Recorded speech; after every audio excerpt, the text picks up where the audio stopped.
So St. Paul tells the Christians in Corinth something that must have been very strange to them. In today's second reading, he writes, "Glorify God in your body." Corinth was a rich cosmopolitan and an important Greek city when Paul wrote this letter. And according to the worldview of the Greeks, there was a huge separation between the body and the soul. The body was considered unimportant. It was just a thing. The important thing was the soul. They taught the human mind and spirit. That's the only thing that really mattered. Ancient Greek philosophers expressed this with a vivid image. They considered the body to be a prison, containing and limiting the soul. The soul was trapped in the body like a ghost inside of a machine. As a result of this negative view of the body, the Greeks tended to be extremely lax when it came to sexual morality. Since the body doesn't really matter, they reasoned, then what we do with our body doesn't really matter either. We can just do whatever we please. So St. Paul is taking this view and he's turning it around 180 degrees. He tells them that sexual morality, which is the actual word that he uses in the Greek, indicates sexual morality, it does matter. He tells them that we cannot achieve meaning and happiness if we just do whatever we feel.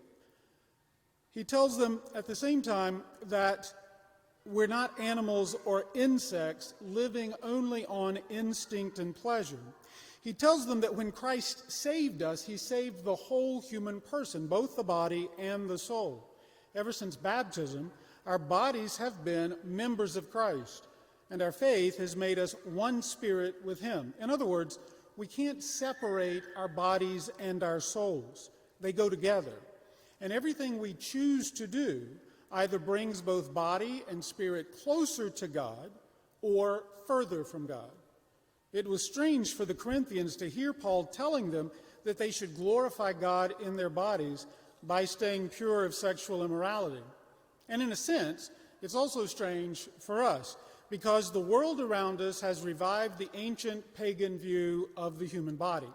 Many of the most common prominent sins of our society flow directly from the mistaken idea that the body doesn't really have a spiritual meaning. It's not really part of our deepest self.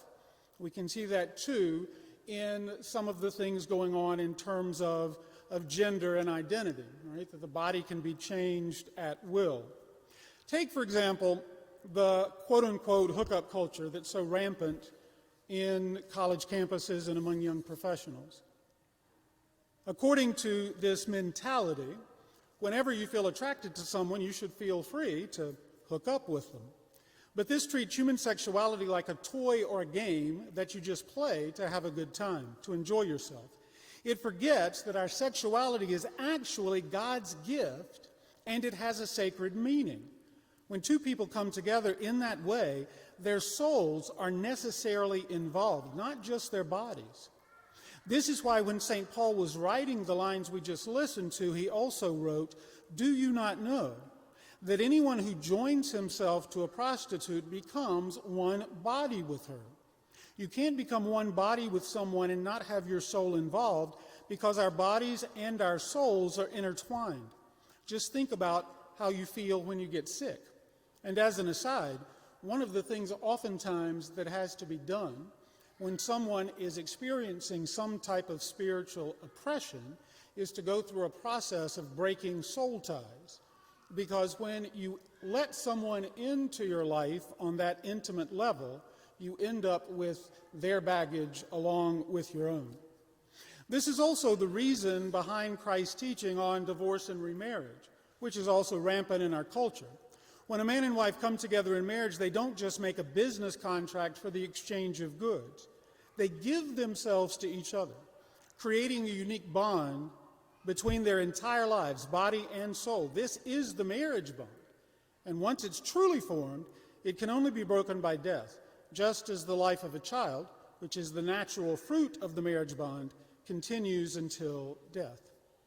The sin of pornography, one of today's most lucrative industries, is another way that our culture shows its pagan view of the relationship between body and soul. Pornography treats the human being as if they were only bodies, only objects to be consumed and enjoyed. But you can't treat a human being like a thing without damaging your own soul and their soul, because we aren't things. We are people. Our bodies and our spirits are linked. That's how God made us. Artificial contraception is another symptom of paganism in today's culture. Part of the meaning of human sexuality is the expression of love, but another part of it is the giving of new life. These two meanings go together as naturally as pleasure and nutrition go together with eating. That's why the eating disorder called bulimia is unnatural and damaging. It separates the natural pleasure of eating from its natural result of taking nutrients and calories, treating digestion like some sort of sickness or malfunction to be avoided. Artificial contraception is a disorder like that. It treats fertility like an unwanted disease that's inconveniently attached to sexuality, which has simply become a recreational sport. But when we do that, we end up denying the spiritual meaning of human sexuality, creating a false division between the soul and the body. This is one of the reasons why divorce rates are so much higher among couples that use artificial contraception. Euthanasia is another symptom of this modern paganism, as are artificial reproduction, cloning, drugs, and many other popular practices. They all make an unnatural and dangerous separation between the body and the soul. They are all signs of the culture of death, the mentality that denies any transcendent meaning to life, any purpose beyond pleasure and comfort. These examples show how our modern culture has become pagan in its negative view of the human body. But St. Paul is reminding us today, just as he reminded the Corinthians so long ago, that Christ has freed us from all that.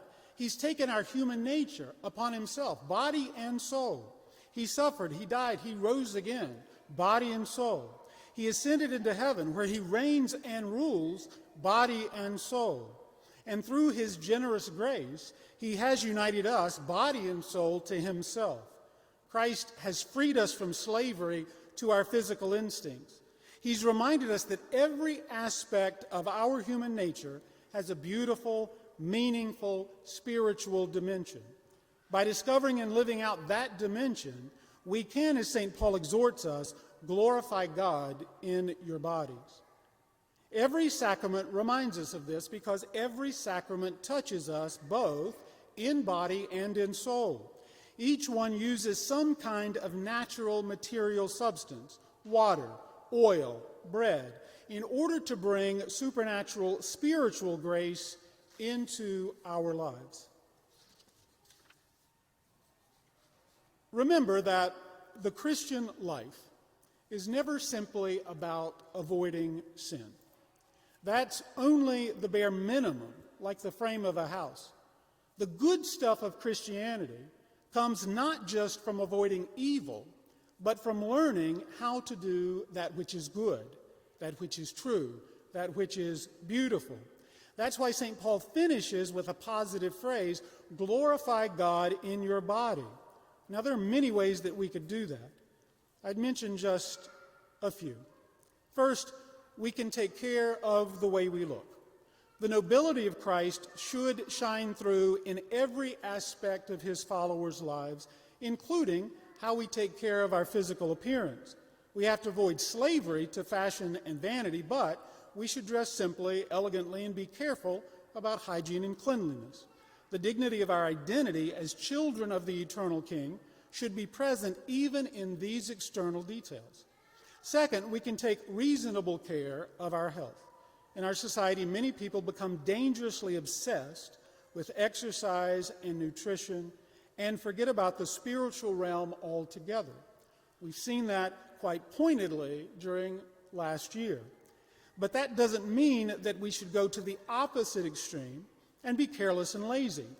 Through the sacrament of confirmation, we became soldiers of Christ, and a good soldier stays in shape so that he can fight well. Thirdly, we can learn the virtue of modesty.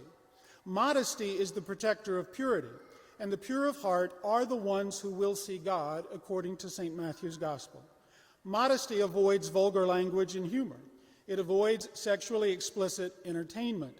And it shuns clothes that are provocative in favor of clothes that are dignified and elegant. We can also make a point of serving the sick, the elderly, and the physically disadvantaged. Christians have been known for doing this from the very earliest days of the church. Christ, who suffered so much in his body, has taught us that all people, whether weak or strong, beautiful or deformed, share the dignity of being loved by God. Every human person is loved by God, and we are called to be ambassadors of that message. Glorify God in your body.